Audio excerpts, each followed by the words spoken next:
mnafahamu ratiba yetu ya leo hapa ni fupi, lakini kesho tutakuwa na safari ya kuelekea Dodoma.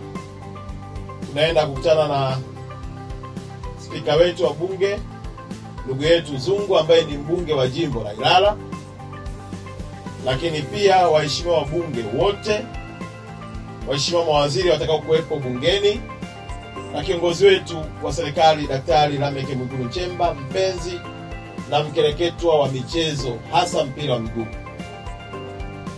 Wanahabari, mtapata nafasi nzuri sana kwenye safari yetu ya kesho. Manake mtauliza maswali, mtaelewa nini kinachofanyika huko duniani, alafu pia tutaongezea hamasa na uelewa wa kufanya upande wa kwetu. Baada ya pale tutaondoka naye kumpeleka Serengeti, the best destination national park, ambayo imechukua tuzo mfululizo zaidi ya mara 3. Lakini pia aone utajiri wa rasilimali tulizokuwa nazo nchini kwetu.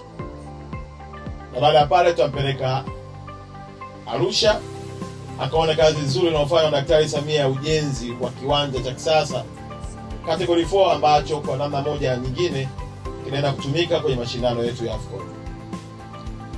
Baada ya maelezo hayo ya ratiba hiyo, na imani ya kwamba kesho Dodoma tutampokea majira ya saa 5:30 pale station, tutamsindikiza kwenda naye bungeni. Lakini pia kesho kutwa Arusha atapokelewa pia vile vile, na tutamsindikiza kwenda kwenye uwanja wetu wa Samia Suluhu Stadium.